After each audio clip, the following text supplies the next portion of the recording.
Welcome everyone to my channel. My name is Laura and I have lipedema. Today I am going to talk about 5 lesser known symptoms of lipedema. I think it's important to talk about these because just because you don't exhibit some symptoms doesn't mean you don't have lipedema, and so creating more and more awareness about lipedema, the symptoms, how it impacts women, what it feels like, what it looks like, can be such a powerful thing. So the first lesser known symptom, bruising.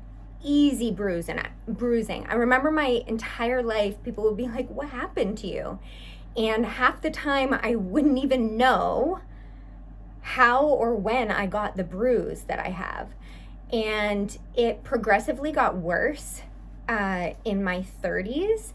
And I remember my husband and I signing up to play soccer on a co-ed team, and me looking every week like I was beaten.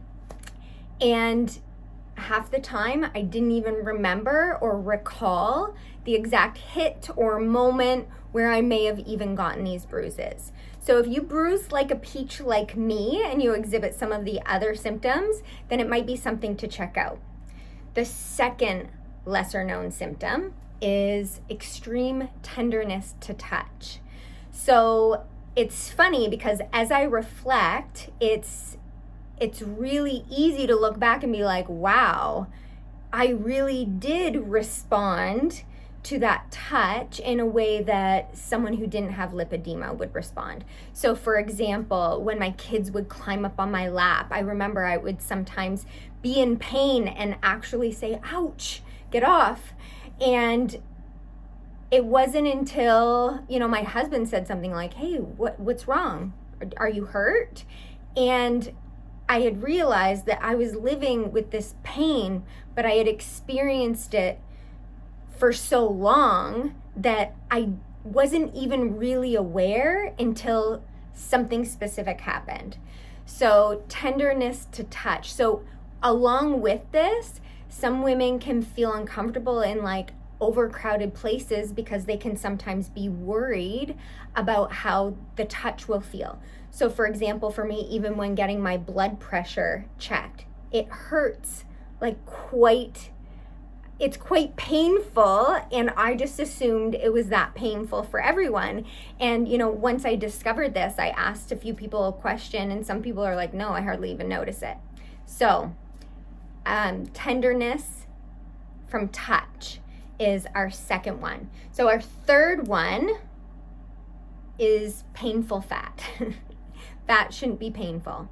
And so because of the lipedema and the way our fat stores toxins and fluids and then encases itself, it can then become painful.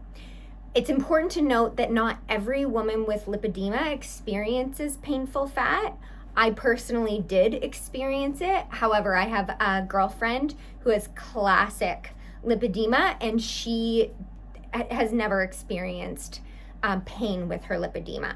Extreme bruising, yes, and like the fatty deposits on the limbs, especially the legs, yes, but she didn't experience pain. However, I did. So if you have painful fat, or it kind of goes along with tenderness of touch. So if this is something you're experiencing, it might be something to begin to explore. Okay, 4, digestive issues. So this could be upset stomach, bloating, constipation. Yeah, that pretty much those are a lot of digestive issues. I remember my entire life experiencing constipation, and I remember becoming really, really aware when I was about 20 in university, because I lived on my own, so then I was doing my own grocery shopping and eating a specific way. I began to notice extreme bloating when I would eat certain things. So at that time, in my 20s, I did cut out wheat in order to rectify that bloating, but still experienced digestive issues such as constipation and stuff. It's always something that previously plagued me.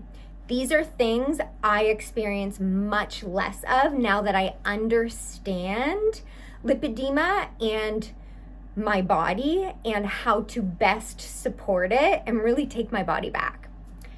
The fifth one, brain fog. So maybe you have hit perimenopause and you're experiencing rapid growth and maybe even some brain fog. So forgetfulness, an inability to really think clearly. How else can we describe brain fog? I think it's different for everyone, but it's like almost like fuzzy thoughts.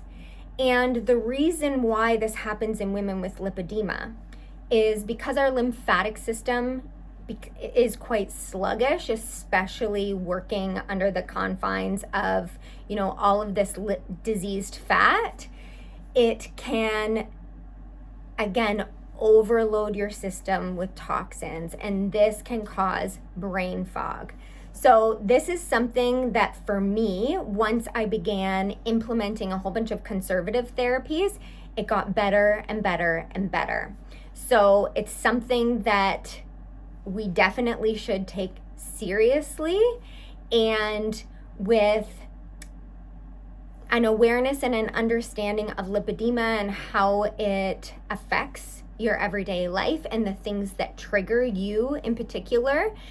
Once we figure those things out and we can create habits that support our lymphatic system, possibly limit certain foods that may be more taxing on our system, then often a lot of the brain fog clears. I have to say that since I've had surgery and I've continued with the conservative therapies as well, which includes compression, I use a pump, I get a lot of movement, I drink a lot of water, I avoid certain foods that trigger inflammation in my body, and I have balanced my hormones. I did that before my surgery. I don't have brain fog. I am beyond impressed with how rapidly my body has healed, one, from the surgery, and two, from the excess stress it was experiencing with all of that diseased fat. So those are 5 of the lesser common symptoms of lipedema, and I invite you to subscribe. I am going to continue to share information that I have learned. I am going to continue to share tips and tricks for supporting you and taking your body back if you are living with lipedema. And yeah, I hope that you subscribe. Have a great day. Bye.